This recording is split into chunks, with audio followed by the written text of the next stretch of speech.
ভগবান যখন নরলীলায় অবতার হয়ে আসেন তখন তাকে চিনতে পারেন অন্তরঙ্গ হাতে গোনা কয়েকজনই। শ্রীরামকৃষ্ণ লীলাও এর ব্যতিক্রম নয়।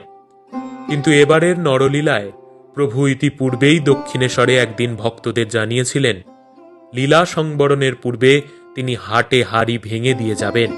তিনি বলেছিলেন, যখন অধিক লোকে তাঁর দিব্য মহিমার কথা জানতে পারবে, কানাকানি করবে, তখন তাঁর শরীর আর থাকবে না। ইংরেজি 1885 সালের অক্টোবর মাসে দক্ষিণেশ্বর কালীবাড়ি থেকে শ্রীরামকৃষ্ণদেবকে চিকিৎসার জন্যে শ্যামপুকুরে নিয়ে আসার প্রায় 2 মাস পরও যখন দেখা গেল ঔষধ পথ্যাদিতে কোনো উপকার হচ্ছে না, তখন ডাক্তার মহেন্দ্রলাল সরকারের পরামর্শ অনুসারে কলকাতার রুদ্ধ দূষিত বায়ুবর্জিত কাশীপুর উদ্যানবাটিতে অঘ্রাণ মাসের সংক্রান্তির একদিন পূর্বে অপরাহ্নে ভক্তগণ তাকে নিয়ে আসেন এই স্থানে। অবশেষে এলো সেই দিন, 1886 খ্রিস্টাব্দের 1 জানুয়ারি দুপুর 3টে। ঠাকুর লাল পেরে ধুতি, একটি পিরান, লাল পার বসানো একখানি মোটা চাদর, কান ঢাকা টুপি ও চটি জুতো পরে কিছুক্ষণ উদ্যানে ভ্রমণ করার অভিপ্রায় নিচে নামলেন এবং নিচেকার হলঘরের পশ্চিমের দরজা দিয়ে উদ্যান পথে দক্ষিণ মুখে ফটকের দিকে ধীরে ধীরে অগ্রসর হলেন।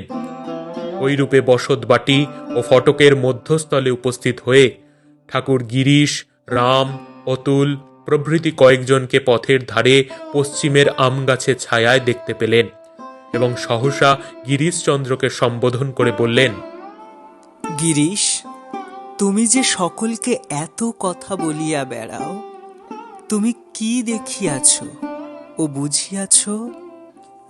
গিরিশ সসম্ভ্রমে উঠে রাস্তার উপরে এসে ঠাকুরের পদতলে করজোড়ে উপবিষ্ট হলেন এবং গদগদ কণ্ঠে বললেন, ব্যাস বাল্মীকি যাহার কথা বলিয়া অন্ত করিতে পারেন নাই, আমি তাহার সম্বন্ধে অধিক আর কি বলিতে পারি?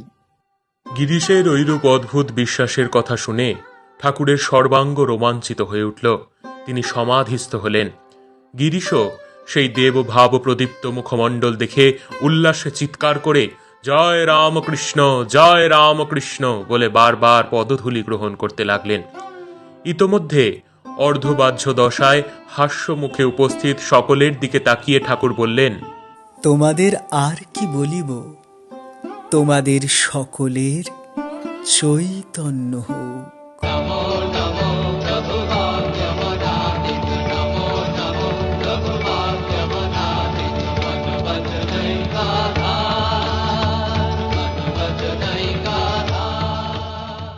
ভক্তেরা সেই অভয় বাণী শুনে আনন্দে জয় জয় ধ্বনি তুলে কেউ প্রণাম, কেউ পুষ্পবর্ষণ এবং কেউ বা তাঁর পদস্পর্শ করতে লাগলেন।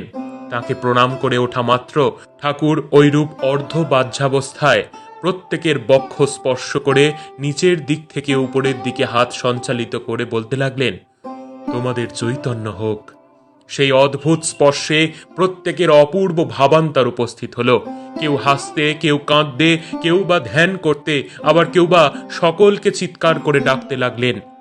পরে ওই সময়কার নিজ নিজ অনুভূতি সম্বন্ধে উক্ত ভক্তগণ বললেন, কারো সিদ্ধির নেশার মতো একটা নেশা ও আনন্দ, কারো চোখ বন্ধ করা মাত্র যে মূর্তির নিত্য ধ্যান করতেন অথচ দর্শন পেতেন না, ভিতরে সেই ইষ্ট মূর্তির দর্শন পেলেন। শক্তি যেন সরসর করে উপরে উঠছে, এইরূপ বোধ ও আনন্দ। এবং কারোবা চোখ বন্ধ করলেই আগে যা কখনো দেখেননি এরূপ একটি জ্যোতির দর্শন আনন্দ অনুভব হয়েছিল। কিছুক্ষণ ওইরূপ হবার পরে ঠাকুরের ভাবান্তর হতে দেখে ভক্তগণ পূর্বের ন্যায় প্রকৃতিস্থ হলেন এবং ঠাকুর উদ্যান ভ্রমণ ওইরূপে সমাপ্ত করে নিজ কক্ষে ফিরে গেলেন। লীলা প্রসঙ্গকার পূজ্যপাদ স্বামী শারদানন্দজি এই প্রসঙ্গে লিখেছেন, কোন কোন ভক্ত এই ঘটনাটিকে ঠাকুরের কল্পতরু হওয়া বলে নির্দেশ করেছেন, কিন্তু আমাদের বোধ হয় উহাকে ঠাকুরের অভয় প্রকাশ অথবা আত্মপ্রকাশ পূর্বক সকলকে অভয় প্রদান বলে অভিহিত করাই অধিকতর যুক্তিযুক্ত। প্রসিদ্ধি আছে, ভালো বা মন্দ যে যাহা প্রার্থনা করে কল্পতরু তাহাকে তাহাই প্রদান করে, কিন্তু ঠাকুর তো ঐরূপ করেন না।